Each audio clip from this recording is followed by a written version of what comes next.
So welcome everyone to the latest Society for the Environment webinar, which will cover the latest output from the influential interdisciplinary SocEnv Soils and Stones project, which are, of course, the new soil management hierarchies for development sites and in rural settings. I will be your host today. I'm Sarah Ridgen. I'm the Policy and Communities of Practice Officer at SocEnv. Please feel free to put any questions you have into the Q&A function throughout the webinar, and we will come to the questions following the presentations. You can also upvote questions submitted by other delegates to help with prioritisation. First up, a quick introduction to SocEnv. We are a not-for-profit umbrella body with a raw charter, and we champion and register professionals with proven competence in their environmental work. By nature, we are interdisciplinary and collaborative, with our members and partners covering sectors as diverse as agriculture, engineering, resource management, forestry, built environment, water, and many more. And just to give you a further sense of the interdisciplinary nature of our work, these are just some of the roles that our members have, now showing on your screen. This means we can bring together professionals with a huge range of specialised expertise who are nevertheless united by their environmental knowledge and commitment to professional standards, which is a good way to link into the Soils and Stones project as an example of how this collaboration can work so effectively. So without further ado, I will now move us on to today's presentations. I'm delighted to be joined today by our two guest speakers, who are chartered environmentalists and long-standing contributors to the SocEnv Soils and Stones project. Martin Ballard is Group Head of Environment for Wates Group, where he leads on resource efficiency, natural environment and biodiversity net gain legacy. A Fellow of the Institute of Sustainability and Environmental Professionals, ISEP, he has led the Soils and Stones project since its inception in 2019. Jonathan Atkinson has over 30 years' experience as an environmental scientist, with his work focused on risk assessment and environmental controls on brownfield sites. He is passionate about sustainable use of resources and managing land in an environmentally sound way. He is a member of the Institution of Environmental Sciences, IES. I will now hand over to Martin, who will provide an overview of the Soils and Stones project, its aims and output to date. So over to you, Martin. Thanks very much, Sarah. It's a real pleasure to welcome you all this afternoon, and we are really excited about the steps that we've taken as a Soils and Stones team. It's an open church of members, as Sarah's mentioned, across the landscape of the chartered community with the Society for the Environment. And those interested with Soils and Stones, we bring this together and call it the SANS team. But we as SANS have three key aims: really to advocate policies that value soils and stones across all land uses, to shape and share the good practice for a consistent approach. We don't believe in reinventing the wheels. We believe the wheels as to how we can value soils and stones exist already, is about how we can get consistent share of best knowledge and approach, and to really forge the connections between us for collaborative outcomes. If you could move on, please, Sarah. This is really well highlighted but by many materials that the UN Environmental Programme shares, and if you've not seen those, this is one image of those. Very good graphics, but this one really does help show what our SANS project is really all about. The sectors that are represented between us as chartered environmentalists cover the built environment, the infrastructure management between the environment and the built environment, land management, forestry, agriculture and horticulture, engineering disciplines, civil and structural, resource management and efficient reuse, but also nature and water management, which soil is so fundamentally essential for. If we can just move on, please, Sarah. We began on our journey in 2019, and you'll recall that we, as soon as we'd set up the project, quickly entered into the realm of COVID and isolation, which perhaps gave us the opportunity to focus in our relative downtime, our collaborative engagement online. Bear in mind, as a team, we've only really met twice, 3 times really, which is remarkable in that we were then able to publish our first report in 2021, which really set out the deep concern that we had for soils and stones and the urgent need to provide focus on them, not only in the top 18 inches of soil upon which all life on our planet, that veneer of soil, depends, but also the deeper substructures of soils and their uses in many different guises. We analysed the current issues, the policy that was out there, the case studies, and we really tried within this report to signpost the guidance and some key recommendations, which soon translated, moving on to our next slide, please, Sarah, into the 10 principles for good soils and stones management. And if you've not seen these or read these, we'll provide links as an outcome of today, and these are all available on our webpage. But they set out a means to give a quantifiable value for soils and how to preserve and remediate and enhance them, both within their, the natural soils within a living system, but between different land management types. So the framework on the right really sets out, our need for a policy framework, the R&D that sits around that, the governance for soils, and the training, that common understanding for them, so that we can manage and value them with consistent economic value, fundamentally. On to our next slide, please. And this then gave us the platform to be invited to give evidence in 2023, on the 7th of March, the evidence to the soil health inquiry, which was both oral, written, and with a number of recommendations that were made that featured a number of the points that we were advocating for, most particularly a solid base of legislative recognition for soil, and we look forward to that yet to come. Onwards, please, Sarah. What we endeavour to do is not act as such, but really recognise the progress being made against the recommendations in 2021, and we've committed to a triennial progress report where we can hold the mirror up to all those around who are really making the work happen. Clearly, as volunteers, we can't do everything. We can certainly do a number of things, and we're very glad to share some of those with you today.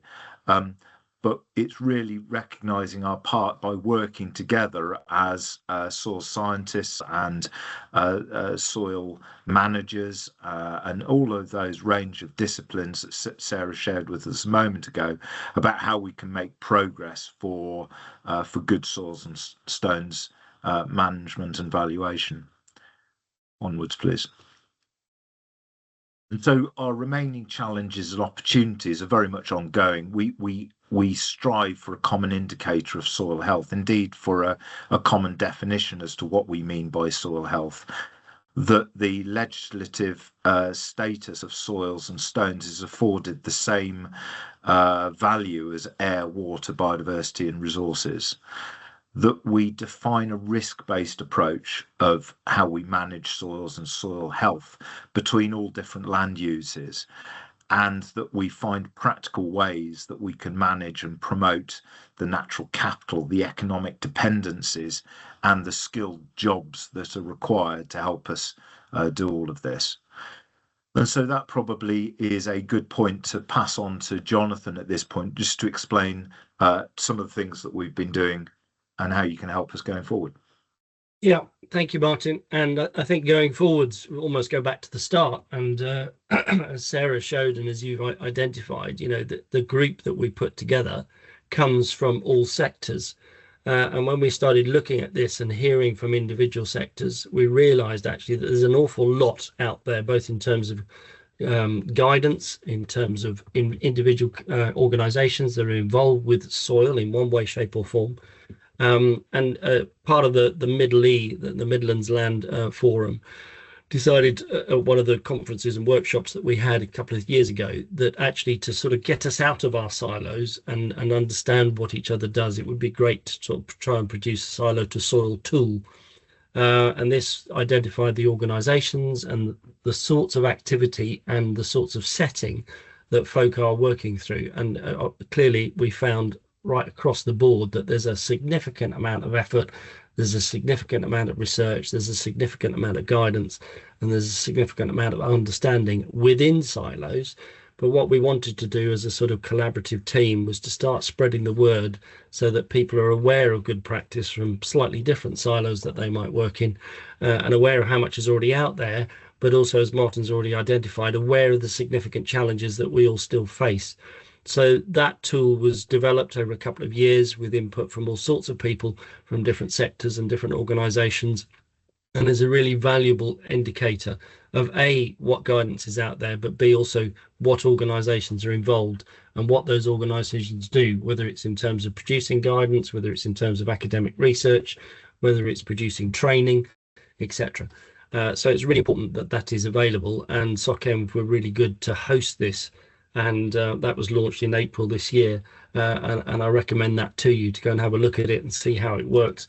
It will be updated and reviewed from time to time because we want people to add to it where we haven't actually captured everything, because clearly it is we did as much as we could across the board and across all the jurisdictions to try and capture folk. But if anybody's out there has got additional things that they feel ought to be in it, then please let SocEnv know and we can get that sorted out in the time to come. Next slide, please, Sarah. So why are we so concerned about soils? Well, some of these soil facts I'm sure many of you will have heard before. If you look at the number of species that we have on our planet, more than half of the world's species live within the soil matrix. And there's a common saying that a teaspoonful of healthy soil contains more organisms than there are in people on the planet. Now that's something that a lot of folk just can't wrap their heads around. But we're talking obviously about many microorganisms and things that we can't see.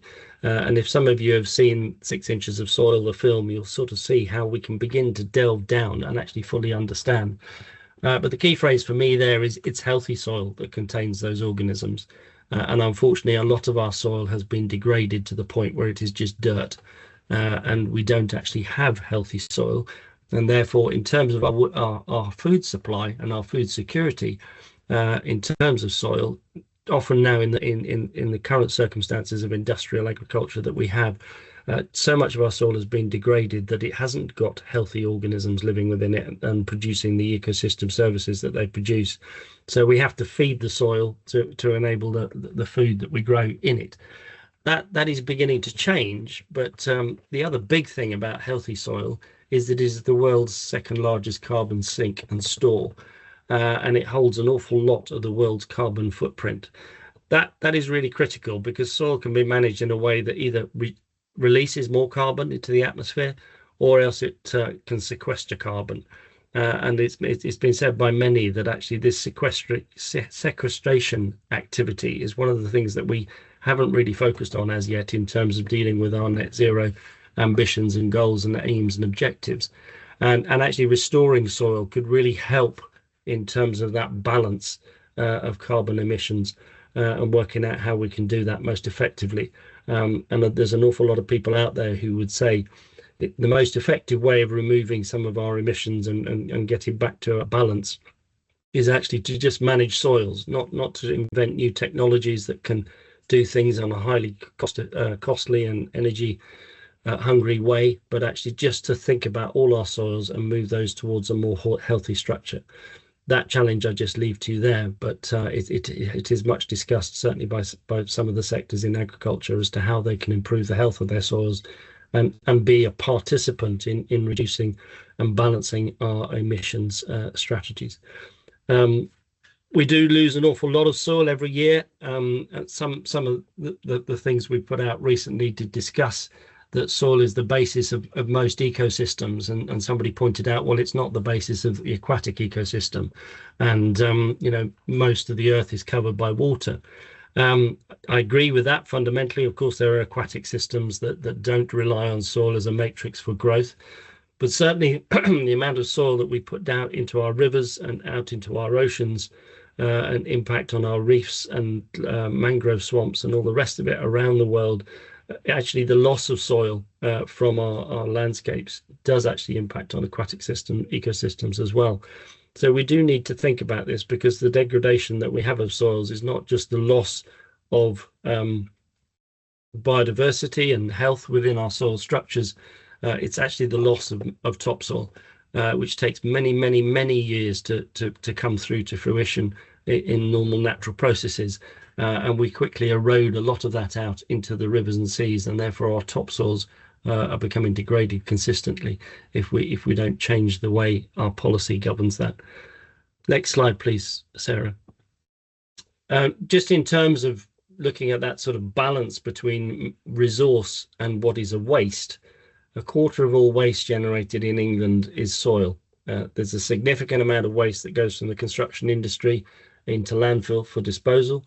A large proportion of that is soils and or dredgings. And when we look at that, it's actually, we are throwing away a resource. So we have got to move towards a more effective way of managing that resource consistently across policy and departments and organisations, and try and think of a better way of managing our soils and stones so that we are actually recouping resource rather than throwing it away, constantly mining virgin materials. There's a balance to be had, of course, because we do need to sort of look at new minerals and win those minerals appropriately to help support growth and infrastructure, and we do need to manage those materials appropriately. We are then left with voids in the ground, and we need to manage those voids appropriately, and sometimes restoring those voids with infill material that's appropriate to create the next land use, whether that's a low-level restoration and habitats restoration, or whether it is backfilling and bringing that land back into additional use, either as agricultural or hard development. All of those things are needs that need to be balanced, but they need to be balanced across different policies, and we can't just have a waste policy that drives things and then the planning policy or the agricultural policies or whatever are mismatched against some of those things, and prevent us from using the resources that we have available to us and managing materials as resources, because they end up with a waste label. There's lots to unpack in that, and we haven't got the time to unpack it today, but I just leave that challenge there for you. Next slide. So why have we created the soil management hierarchies? Well, what we wanted to do was offer a framework to guide thinking on soil management. And when we looked at it, we first of all looked at, can you have a single sort of hierarchy that's sort of similar to the waste hierarchy to guide things? And we felt that actually urban soils and rural soils were different in some key aspects, but that doesn't mean that there's not potentially the opportunity for a little bit of crossover between them. That crossover ability is going to be dependent on legislation, policy and regulations. And to some extent, that's where we're looking to government to help clarify and steer some of that. But at least the soil hierarchies that we've produced give us some outlines to how our thinking might go. And it is perhaps a mindset change from managing a material as a waste or as a pollutant that gets into streams from sediment runoff, to thinking about it as a resource and how we can best manage that resource to maximize its functionality and maximize its beneficial components. So we've identified actions from the most to the least desirable on a similar sort of approach to the waste framework, waste hierarchy, and based on those impacts, thinking about soil health and resource use as much as we can. They're designed to assist users in determining the most sustainable approaches to soil management, but also making that thinking happen as early as possible. Now, that might be through national policies, it might be through development, resource strategy development, or it might be at project level. But whichever tier you look at, whichever level you look at, we do feel there needs to be a slight mindset change to think about these materials more as resources. Next slide, please, Sarah.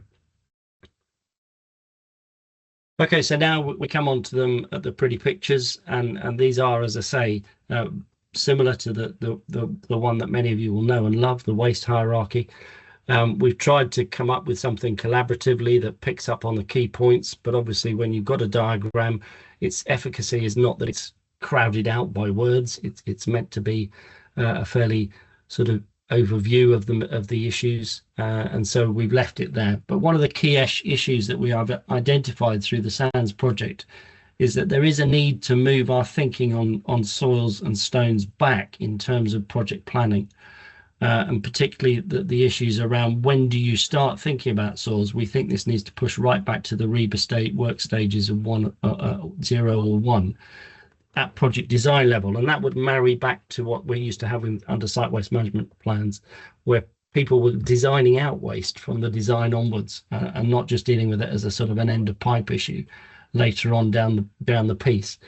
But we've recognized that driving this change in mindset is easier if everyone's on the same page. So we thought it would be helpful to help that process, and whether you're making strategic decisions on how soils should be managed across a portfolio of land development projects, that we have some kind of pictorial, at least starting point. So we hope this hierarchy will set folk thinking, and that perhaps new policies, clear direction and good practice and project design will flow from consideration of what we've put on these hierarchies. It does require, I think, a bit of a mindset shift, but one that aligns with many other priorities within the soil science frame. And the thinking is not just about soils, it's about how soils interact with everything else, whether that's water management across our catchments, whether it's managing water better through managing soils better so that we have less flooding and we have resource management that enables us to avoid those scarcity issues, whether it's looking at agricultural opportunities through good soil interactions, and managing catchments in a way that with our agricultural activities don't increase or the soil erosion or don't increase flood risk. Looking at these soil and water interactions and soil functionality, particularly in thinking also about things like the new requirements for biodiversity net gain and nature recovery that we are all talking about so much more now, and perhaps long past due. So we felt we needed these overarching hierarchies to at least assist that mindset change, alongside much of the other very good work that we've identified through Silo to Soil that's already been done, both within our own jurisdictions, but also across the world, as the importance of soils is being recognised as fundamental to our planet's health and indeed our own well-being in terms of food security and pollution risks. Next slide, please, Sarah. As I said, we did look at whether you could have an overarching soil hierarchy, and we decided actually there was a level of difference between the rural sector and the urban sector. And so we thought it was appropriate, but you can see at the bottom there that there is this crossover opportunity, so that where greenfield sites, for instance, are brought forward for development and there is surplus materials available, then actually that material is destined for reuse rather than waste disposal. And we want to think about how these two diagrams work together. So very much a case of there are in both either the urban or the rural settings particular issues. In the urban settings, we might be thinking, about land contamination issues, perhaps more. In the urban settings, we might need to think about soil function and soil health and water management associated with soil management. And these are things that cross over. But we do need to sort of take on board best practice and good guidance across both pieces, and they recognise that there is an interlinkage. Although we've identified these two mindsets as slightly different. Next slide, please. Okay, so what are the challenges? Well, I think Martin's already identified through the EFRA inquiry and reporting that we perhaps need to think about soil within planning policy, and that's planning policy at all levels, not just in sort of local development decisions, but perhaps in national general planning policies as well, thinking about sustainable soil management and how the interlinkage between the planning process and perhaps other processes or permitting processes is sometimes held up because we've got another tier of issues. And I think the MPPF was very helpful in saying there shouldn't be double regulation. And the latest indications from government about taking a risk managed approach and looking at where there can be a lighter touch, which I think follows on from the modern regulatory stance that we had earlier in the 2000s. It was very much encouraging to sort of think about, we need to think about the pragmatic practicalities of managing our development projects, particularly across the departments and across policies, rather than having siloed departments which have their own very good policies, but perhaps sometimes interfere or interact poorly with others in other departments or other organizations. So it's thinking really that we use this soil management hierarchy as an overarching piece of guiding our thoughts and guiding our processes and policies, so that we can maximize the value of soil resource and how we manage it during construction work and infrastructure development, etc., which we all recognize are important for the economic growth of the country. But also thinking about, we've introduced biodiversity net gain assessments. Biodiversity ecosystem approaches and planting approaches don't actually mention soil, but actually the soil ecosystem is what supports biodiversity net gain. If you haven't got the soils right, then the planting regimes are not going to work in the long term. How can we consider the issues around soil carbon, and does that help us in managing soils better to actually achieve those net zero aims and objectives?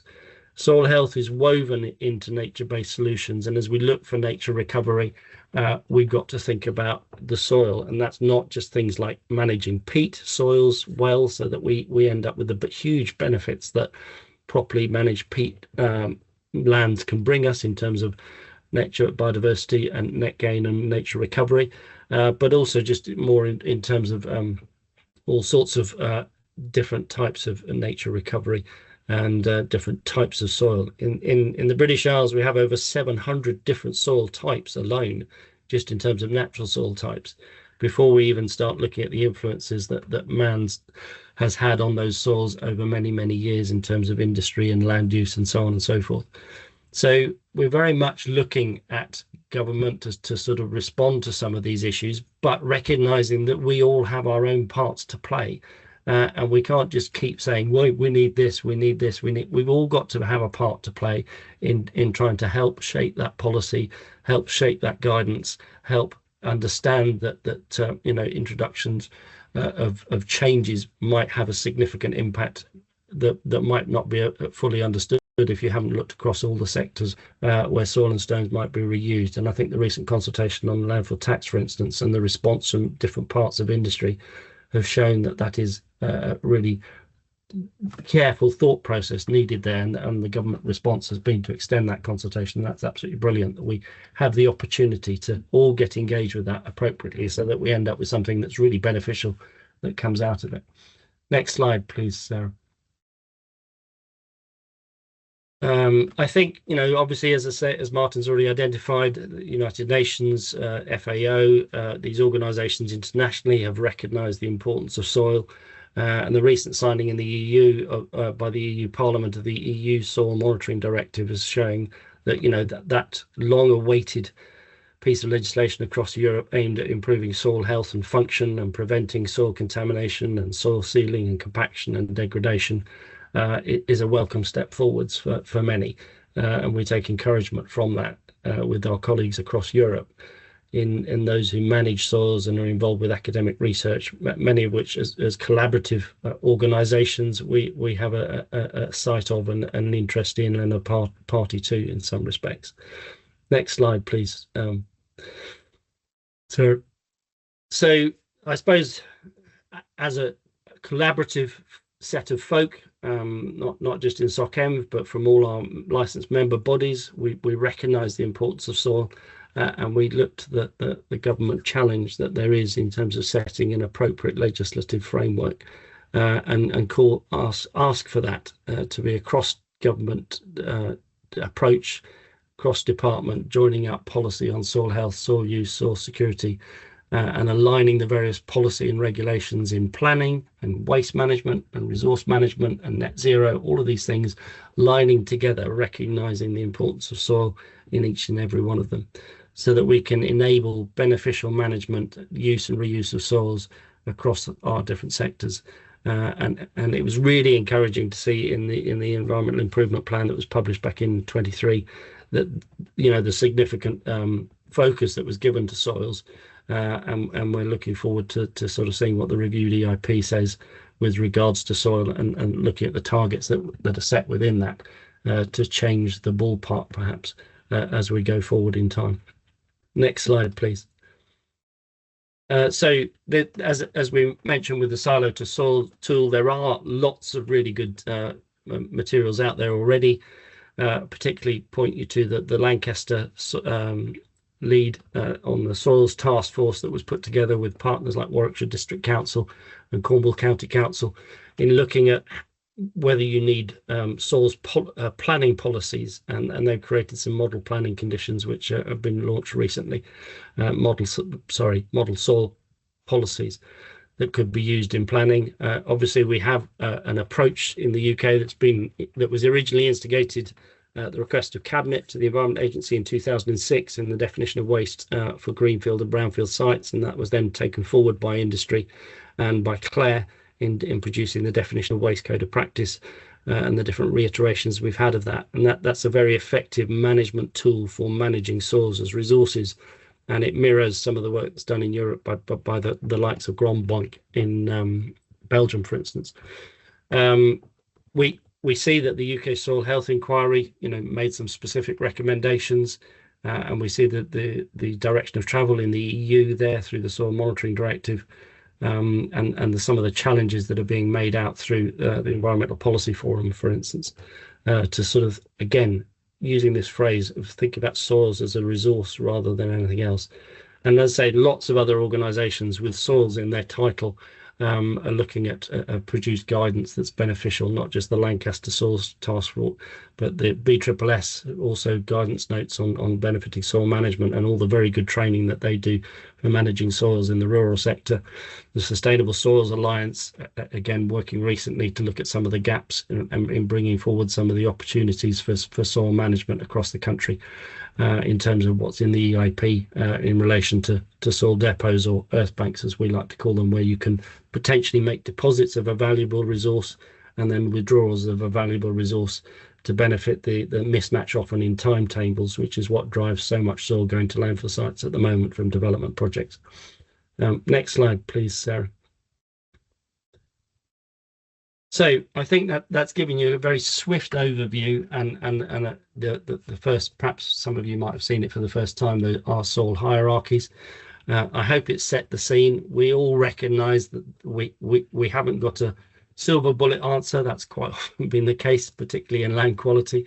But we've shown that actually by working collaboratively, we can really come up with some useful guidance and some outlines and some overviews, which help the mindset and the change of thinking that we all think is required. So we just welcome everybody collaborating to join that challenge across government, across regulators, across organisations, across developers, across the rural sector and the forestry sector, to see how we can actually manage our soils better going forwards, and use them as resources and value them as resources, rather than too often has happened in the past that they're degraded, they're despoiled, their function is lost, and they're washed away into rivers and seas, or taking with them the pollutants that sometimes cause some of the issues that we have in aquatic habitats as well. But also we throw too much of it away into landfill sites. So I hope that's been a really good overview of what we've done, and we welcome the opportunity now for some discussion across the piece. Thank you, Jonathan, and thanks to Martin as well. Both excellent presentations there. So as Jonathan said, we've now reached the Q&A section of this webinar. So a reminder, if you haven't already, please pop your questions into the Q&A function on your toolbar, and we'll try and get to as many questions as possible in the time we have left, which I think is just over 20 minutes. So good time for a good number of questions there. So I think I'll start with a question that's just come through. Do you think the hierarchy will feature in the revised code of practice for the sustainable use of soil on construction sites? I think that both of you might want to comment on that. So who wants to start?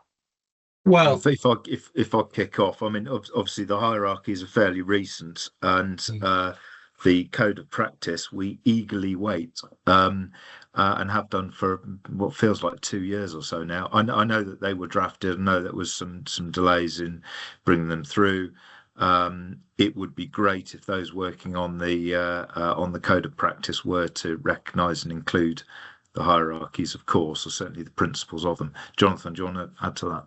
yeah, I think, you know, they were initially indicated for a certain period of time in the original Environment Improvement Plan. I think things have changed. Obviously, we've got a different government in play, and we've other things have come forward. And some industry has certainly, you know, risen to the challenge of providing some additional guidance, for instance, the Lancaster soil stuff. But I do think they will be coming forward. I think they may be embedded, perhaps not as a single document, but maybe in terms of some other frameworks, potentially, as we look at what's happening across joined up government with planning as well. So I have every confidence that those who are in charge of all of this will actually bring something forward that's really useful in the not too distant future. But as you say, that the challenge is out there, and I think that was mentioned in the EFRA document, and indeed has been raised in OEP reports as well. Thanks both. And while we wait for a few more questions to come in, I do actually have a few that were submitted prior to the webinar, so I'll go through those now. So firstly, maybe a question from Martin, first of all. If you had to pin down one key ask for UK policymakers when it comes to soil, what would it be, do you think? Great question. I think take on board the 10 principles that have been advocated by the Soils and Stones group. I think if those principles can be embodied, then we would make such a significant step forward for all soil types. It's been great, some of the links that have been shared in the chat as we've been speaking, that I've just had a quick look through. The natural focus for soils inevitably draws to agricultural and farm management. That's the default position. The reality is that is a small proportion, relatively speaking, of the overall landmass, and that what we need is consistent valuation, valued appreciation of soils in all of their settings, that there is a consistent risk-based approach for soils, and a policy-led primary legislative recognition of the fundamental importance of soils. And I fear that until we have that the misuse, abuse, you know, and everything in between will continue. There's so much, you know, great technology and skills and knowledge that we've got in the United Kingdom, that's globally recognised. I've come to find since 2019 of really getting the sleeves rolled up on this topic properly. But we don't necessarily value that expertise and value soils, you know, even from a carbon sequestration perspective, let alone from the quality and health of the soils. So I think if we could embody those 10 principles, we'd make great strides. Yeah, I mean, I think I totally agree with all of that.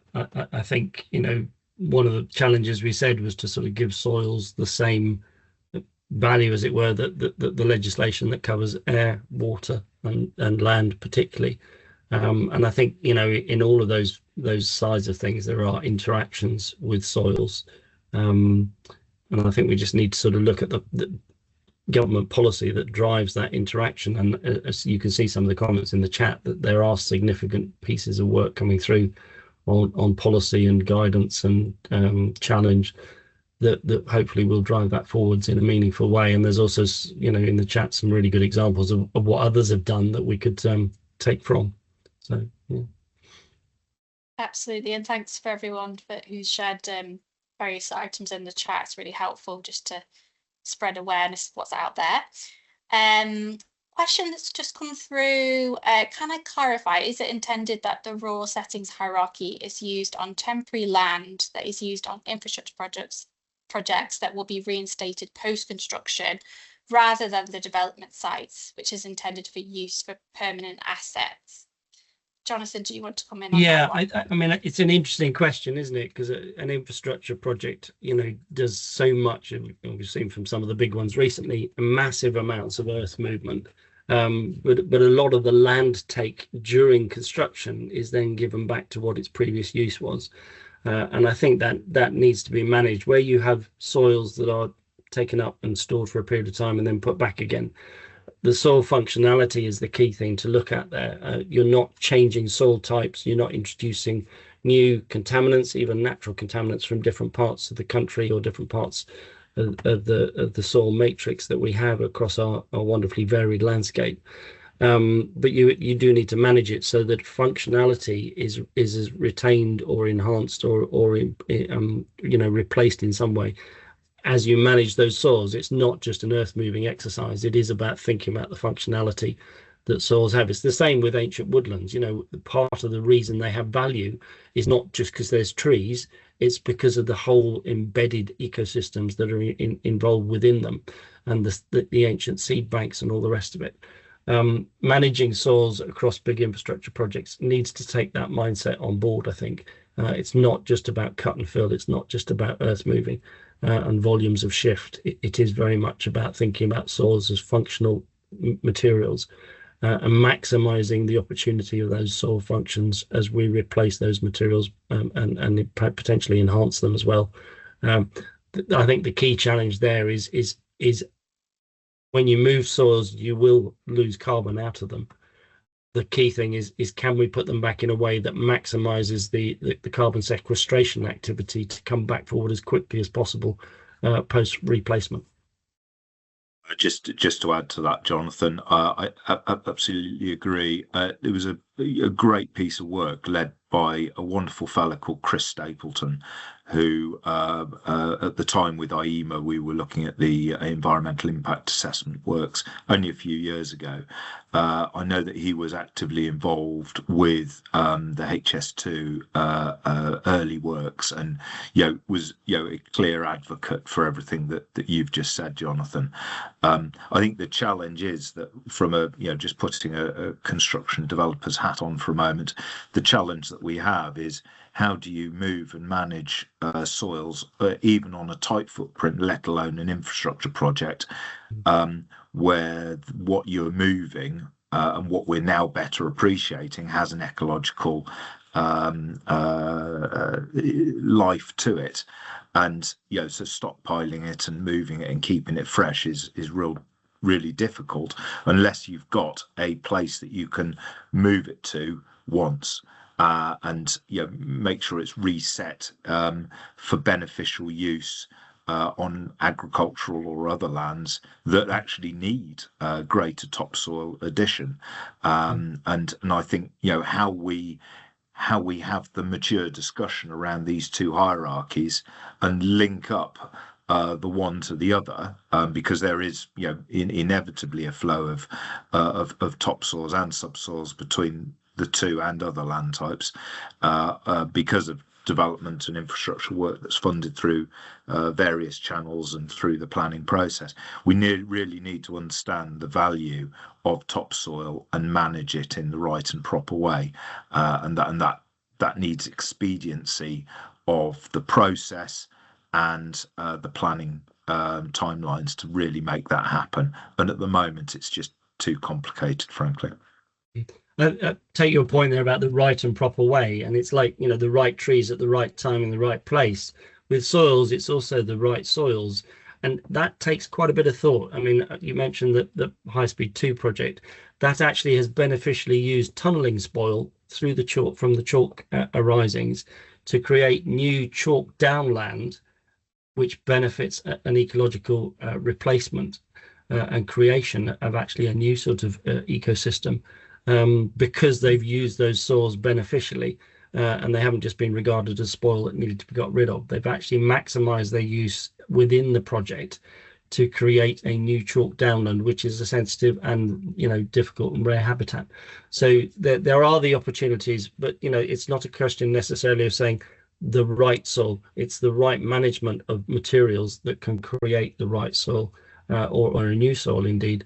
And somebody put in the chat about the importance of using materials going into mineral voids and helping to restore those sorts of voids. That is a beneficial use, and that's why we need to look at how that can still be done, but beneficially managing materials as to the optimum. Just on that point, Jonathan, you reminded me, and Sarah, I'm going to revisit my point that was asked about policy making. Fundamentally, we as humans, we manage what we measure. At the moment, we persistently manage waste, and yet we are managing a valuable material when it comes to soils and secondary aggregates. Yet where can we find, or where do you see the management of materials reported and celebrated? And therefore we get what we ask for, we get what we push for, and if we persistently report on waste, then guess what? We are going to only get waste. We're not going to get the drive in the right direction. So, from a policy perspective, I would love to see a better spotlight on, actually, we've saved this amount of material, we've reused this material, we've recycled and recovered this material, following those hierarchies. So having numeric valuation of these hierarchies that we're launching today would be tremendous. Great, thanks both. We've had quite a few questions come in, so I'm going to start with the most upvoted question. So how far off do you think we are from having an effective network and wide-scale use of hubs to divest material from going to landfill? I think the response to that is that some of them already exist. There are these operations that are trying to manage materials sustainably. I don't think the frame for quality assurance is around those quite yet. But as DEFRA bring forward the idea of soil depots and the work that Claire, for instance, is doing on earth banks and looking at the research that's needed behind those to prove their effectiveness and efficacy and how they could best be managed, I think those opportunities will come forward. And I guess we need to ask that question to DEFRA ultimately. But I do think they're not far off, hopefully, and some are already in the making. And looking at the crossover between soil and stones, those many sites across the country already process aggregate materials, and there are soil fractions involved with those. So there are opportunities. I think we just need to have some clarity around what the quality assurance of those outputs is, because sometimes, unfortunately, we're finding soils that are pretty poor quality. But there is the opportunity, the huge opportunity, to actually maximise the efficacy of those types of activity. And ensure we're getting good quality resource out of them in a structured way, with a sort of a process that logs them into sites and logs them out of sites to receiver user sites, whatever sector those user sites might be. Great, thanks, Jonathan. Question about DALCOP. So it's quite a long question, so I might just so it talks about the default position of the legislation appears to be that soils and stones are a waste until proven otherwise, and obviously the DALCOP goes a long way to a risk-based approach to more pragmatic regulation of soils reuse. But how do you see the legislation changing to make soils seen as a resource first? I think it's an interesting question, because many people would say the default position is soils are waste. Actually, the legal definition of waste is something that is discarded, intended to be discarded, or required to be discarded. So intention is really important, and it fits within that legislative frame. And I think that's where systems like the DALCOP scheme help identify materials that can be used in a manner that doesn't need waste legislation to cover them. But I think this is one of these areas that we've already identified needs more clarity on the policy and the legislation, and that has to come from central, I'm afraid, because it's not just a default position, it's clearer understanding and where things can move from to, and the opportunities there. The DALCOP process does allow a lot of reuse of materials, Our latest figures show that over the time since it's been operational, you could fill Ullswater completely with all the materials that have been reused under the DALCOP scheme since 2006, 2008. So it is an important part of the process. I think, as Martin's identified before, policy and legislation clarity would help move that forward. And I very much think that is probably what we're looking for, and will come from what I can see, those working on the reviewed EIP. Thanks, Jonathan.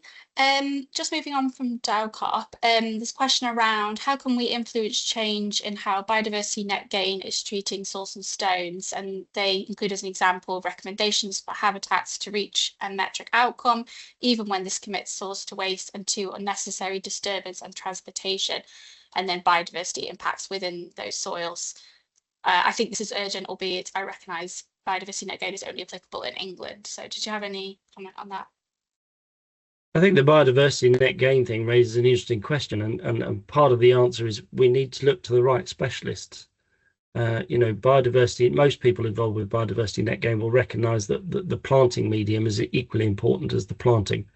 But in the past, you look at the number of universities that used to do soil science and the ones that do it now, that there has been a sort of increasing skills degradation, and we need to sort of focus that as we do across many other sectors, unfortunately, where we're looking at skills gap. And yet, technology and these things like AI or whatever can help going forward to some extent, but we do need skilled individuals who understand across the piece what ecosystem delivery is all about, and that's got to include soils and soil scientists, and therefore some of our construction projects perhaps need to sort of look to their soil scientists a little bit more than they have perhaps in the past, not just at the operational activity end, but at the project design part of the process as well. Absolutely. Did you want to come in there, Martin? Yeah, I'll just add to that it's we are still very early, aren't we, in the journey on BNG. We're making good progress, I believe, as an industry. I think there's always in any population naysayers, but the majority are pushing along with it positively.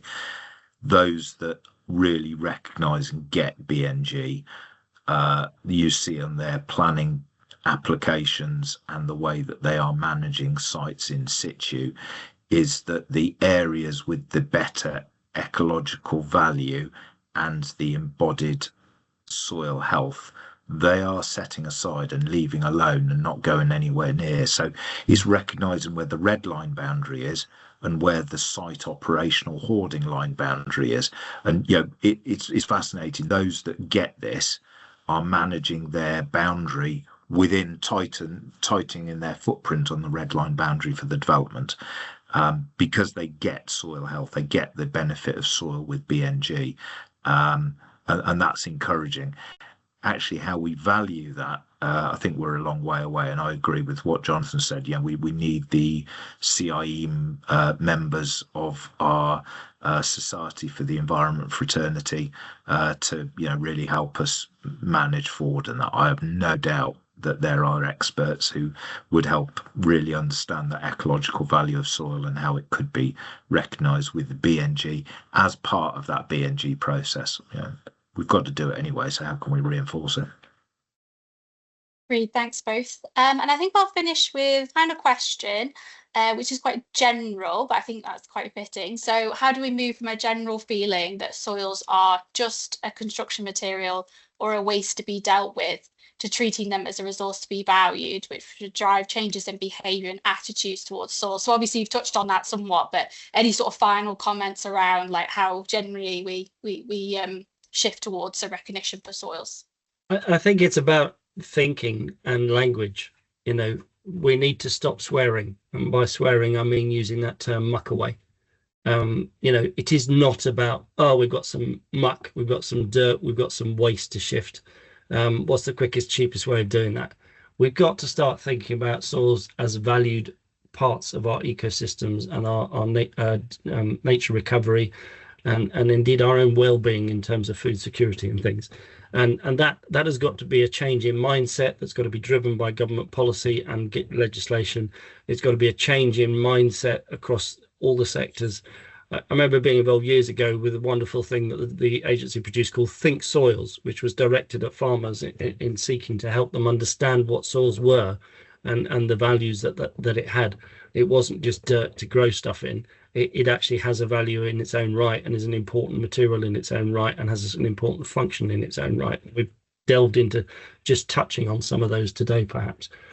So to me, it is very much about change of policy and legislation, but also change of language. And we all have a part to play in that. We all have a huge part to play in that. That's why it's been so valuable being part of this and interesting being part of this group, which comes from across all sectors of chartered environmentalists inputting to a collaborative approach to produce these hopefully helpful tools, but also to sort of highlight the challenges that we all face and that we all need to be part of solving.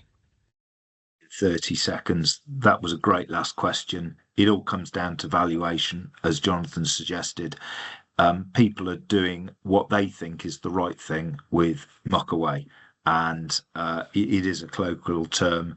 Actually, when you speak to the people who are dealing within that, they do really value soils and aggregates. They are from an agriculturally heritage background generally. They're trying to do the right thing, but that think soils, applying that approach from farmers to ground workers perhaps might be a bloody good step forward. But fundamentally, we've got to understand the value chain and follow the money to help us value materials and treat them as a valued material and follow these hierarchies. And I really hope that they help us all build the discussion going forward. Thanks very much. Yeah, I mean that phrase "think soils" reminds me of the adverts we used to see about think bike. And for the safety of all road users, you've got to think while you're driving, and you particularly got to think about those most vulnerable. We need to start thinking of soils because they are the most vulnerable part of our ecosystems, and you've only got to look at the figures from across England, across Europe. The soil degradation that we've had over the last 150 years or whatever has really put us in a very difficult position, and so we need to start think soils and change it. Thanks both. I think that was a very fitting way to end, very inspirational. So thank you. And thank you to everyone for all your questions. I'm now just going to just to wrap up a few calls to action for you all today. So I'm just going to reshare my screen. So firstly, please get in touch with us if you're interested in joining the SoilsandStones project. We are always keen to have new members join us. So if you're a member of one of our licensed members or partner bodies such as the British Society of Soil Science, please get in touch with us via email. And we're also keen to discuss the hierarchies and welcome suggestions on how they can be improved as well. So again, please do get in touch with us. For those of you who aren't yet chartered environmentalists, you may be interested in joining our upcoming free registration 101 drop-in sessions on the 20th of November, where you'll get a chance to ask any questions you have about the CEnv registration. And I think the link to register is now in the chat. And just lastly, I wanted to signpost you to the latest episode of our podcast called MCAST, which covers the future of waste and resource management, including topics such as emissions trading, the Global Plastics Treaty, and simpler recycling in England. So please do give it a listen. It's a really insightful discussion. And that brings me to the end of today's webinar. So a big thank you again to our guest speakers, Martin and Jonathan, and to everyone for attending and asking such excellent questions as well. We hope to see you at one of our future webinars, but for now, goodbye to everyone.